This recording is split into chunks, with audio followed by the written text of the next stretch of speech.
So how many bass players are actually here? You can leave your, you don't. Okay.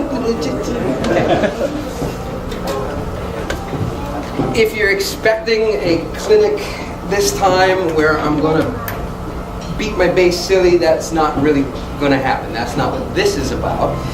If people like this, then maybe the next one I'll destroy a bass. But the idea of this is to be a better bass player. And my concept is what I call the 3 T's. There's actually more T's than that. Technique, time, and tone. Technique comes first, because without good technique, you can't have good time, and you can't have good tone. Other thing about this is I'm going to show you that the band revolves around the bass player. There you go. Everybody thinks the band revolves around the drummer. There you go. Basic rule, actually, when you get, just hear my voice like everywhere. It's really cool. The basic rule is a drummer sets time. That's it. I'm going to show you some examples of what I mean with this wonderful drum machine.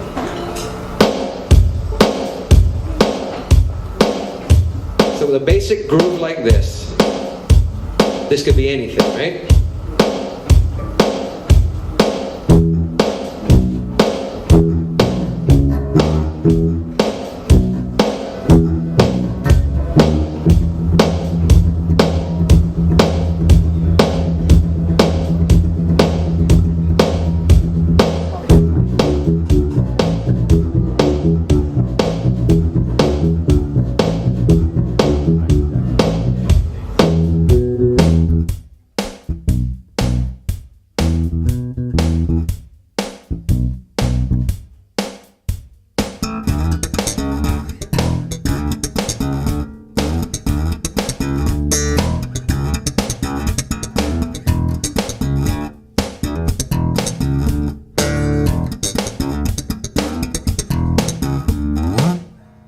So, the world does not revolve around the drummer. I can turn any groove into anything I want. Ooh. He's a drummer. Watch what I do to him later. When you have a drummer that's just playing this, you can get away with a lot of stuff. Right? You just heard me play all kinds of stuff. Unfortunately, I don't have something in this drum machine. Drummers sometimes get excited. They get busy. Typically what happens in a band is the bass player goes with the drummer. If you're in a jazz band, if you're in a jam band, that's great. You get to do whatever you want. Most of us are making our money by playing in clubs. People dance, people want to listen. If the whole band is just, there's no groove. The whole thing about music should be groove. And the bass player's job is to set the groove, not the drummer. Okay, technique. We'll start there. And like I said, the reason for technique is without good technique, you can't have good time, you can't have good tone. We'll start with finger technique. When you take lessons, a lot of times you're taught 1 finger per fret. Okay, that's a basic rule. Doesn't always apply. It can't apply because I should be here. I need 1 more finger. I don't have it.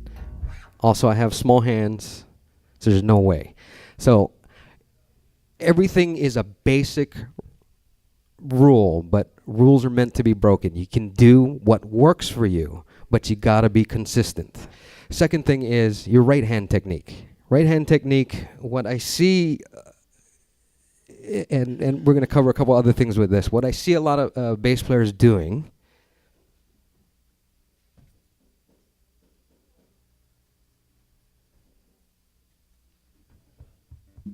I don't know how loud this is going to be out there. Crank the amp all the way up, crank their bass all the way up, and then just do this.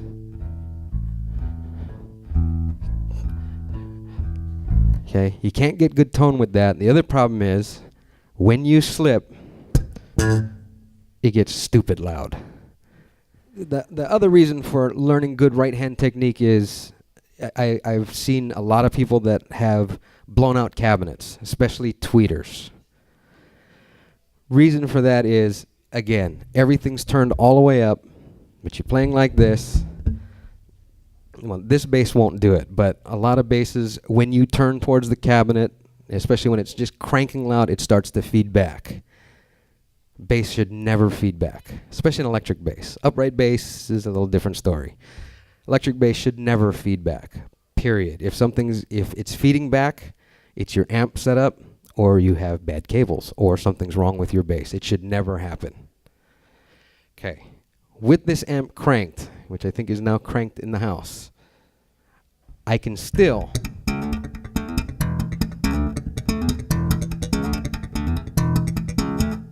up your stuff.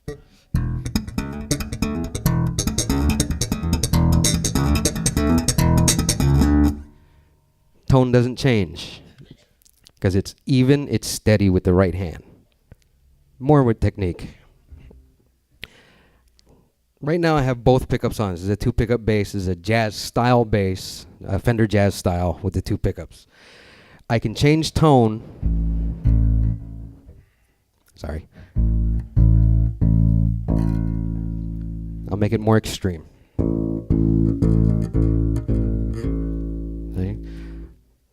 The closer to the neck, and I'm being real general here, the closer to the neck you get, the thicker it gets. The closer to the bridge you get, the more mid-range you're gonna get. So, if you're playing like this and your hand is moving around while you're playing, your tone changes the whole time you're playing. You need to be more consistent. Everything needs to be wherever you decide to play. When I beat on the drummer a little bit later, you're going to see that depending on what style I'm playing, my hand will be in a different place. And again, that's without having to adjust anything on the bass, I can get different sounds and different tones. Real quick, you were talking about, I think you were talking about like the dynamic range that your amp can produce. Like if you have it all the way up, do you lose dynamics? Do you increase dynamics? Like where do you want to aim for your volume? That's a really good question, guy that's just random from the crowd that doesn't work here. That's good. Okay. One of the things that happens, almost every amp will have an input gain and an output. If you have your input gain turned all the way up, you're driving the input section into distortion. And that can be really good if that's what you're looking to do. For example, let me turn this down.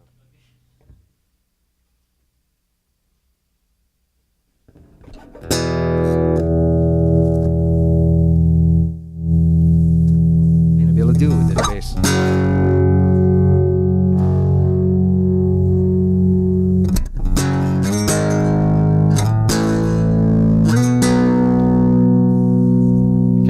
This bass is a tube. This amp is a tube preamp. Oh, I'm getting RF, and this amp can take it. A solid state amp. You do that, you're gonna destroy speakers. But listen to that sustain.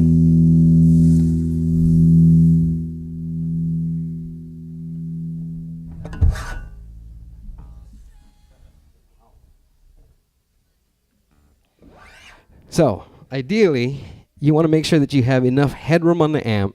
Most amps will have some kind of peak or clip light. You want to make sure that at the hardest you're going to play, that light just barely comes on, and then back it down. If your amp has notches like this, back it down a couple of clicks, bring it down, one number. Give yourself what's considered about 10 dB of gain, just in case. This is an active bass. Like I said, I'm going to just kind of jump around. This is an active bass, meaning I can add or take away bottom end, mid-range. If you have an active bass, a bass like this actually has almost 15 dB of gain if I crank everything up.